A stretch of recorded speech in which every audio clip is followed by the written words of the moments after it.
Could you please introduce yourself and your research group? I'm Justo García Navarro, professor and director of the research group Sustainability in Construction and Industry from the Technical University of Madrid. The main objective of our group is the research, development and optimization of environment and friendly techniques for construction and industry.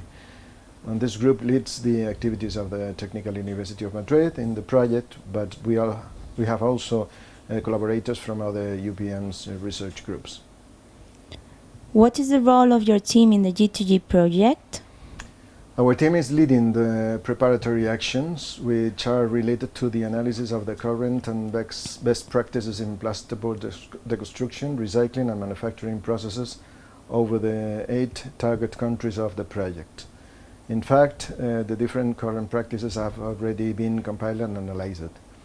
We are now working in the monitoring action, in particular the definition, validation and refinement of representative indicators that are being used in the monitoring of the pilot projects during the implementation actions.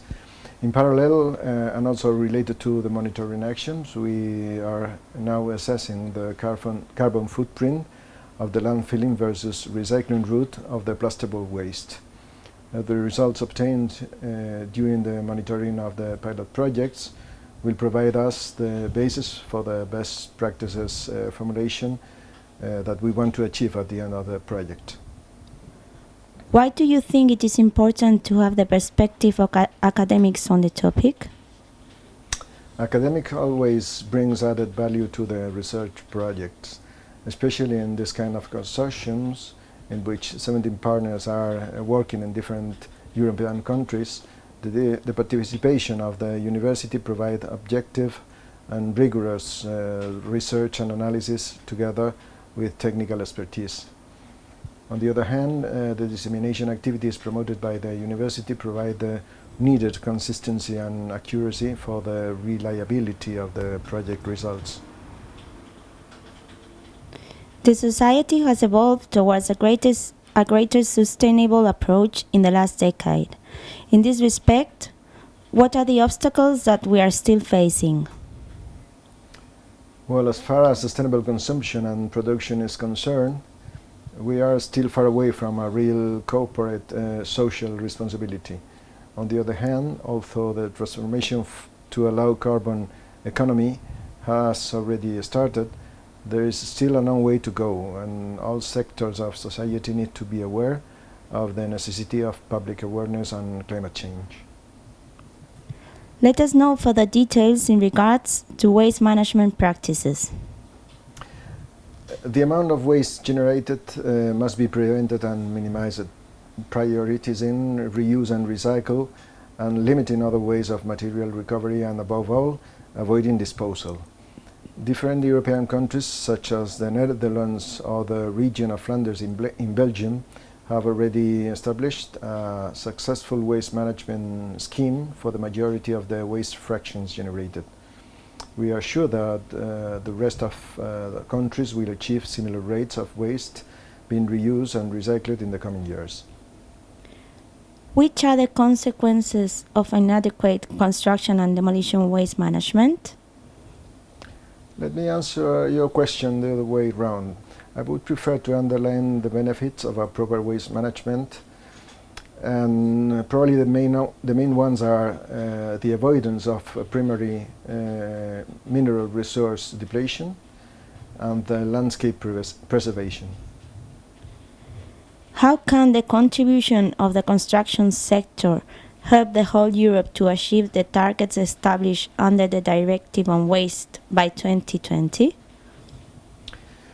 This directive establishes that by 2020, the preparing for reuse, recycling and other material recovery of non-hazardous city waste, excluding naturally occurring material, shall be increased to a minimum of 70% by weight.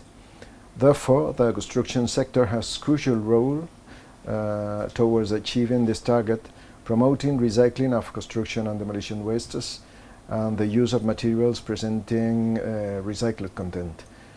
Germany, Greece, Spain and Poland are still experiencing very low rates of city waste being reused and recycled, whereas the Netherlands, Germany and the UK are countries already fulfilling this target.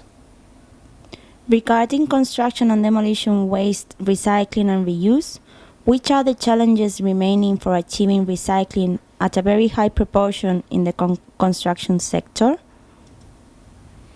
We can identify different challenges towards resource efficiency economy.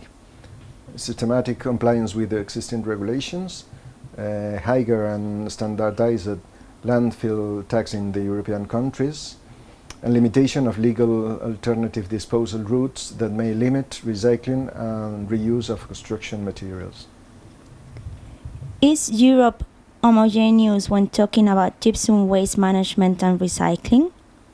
Not at all. Talking about the 8 target countries, currently Germany, Greece and Spain are not systematically recycling or reusing gypsum waste for construction, demolition and or refurbishment sites. In these countries, the average amount of gypsum waste being recycled can be estimated around 11%. Only Belgium, France and the UK specific monocells for the disposal of gypsum-based waste have been created. In these monocells, only non-recyclable gypsum waste should be disposed. Do you think the European Union is good in terms of recycling compared to other regions such as the United States or Asian countries? For sure. Europe is definitely on the right track as far as waste management practices are concerned. Different research and innovation calls are promoting the launch of excellent European-funded projects, which are raising awareness across Europe. At worldwide level, it is evident how the scientific community is taking steps forward in this field. However, when talking about real implementation and best practices, the different regions, states and countries and the peculiarities of each of them are decisive.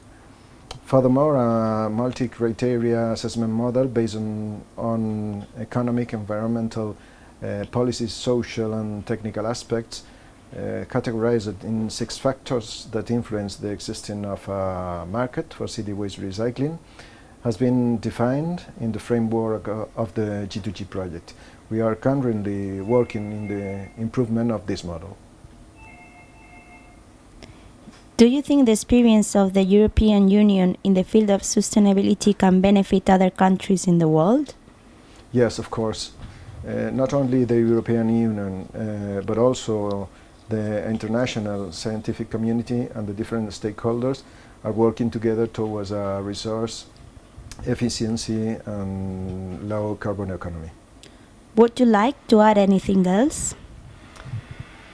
Yes, just one more thing. I would like to highlight the crucial role of the European Commission and the LIFE program supporting this kind of projects that give answer to the current environmental challenges. Thank you.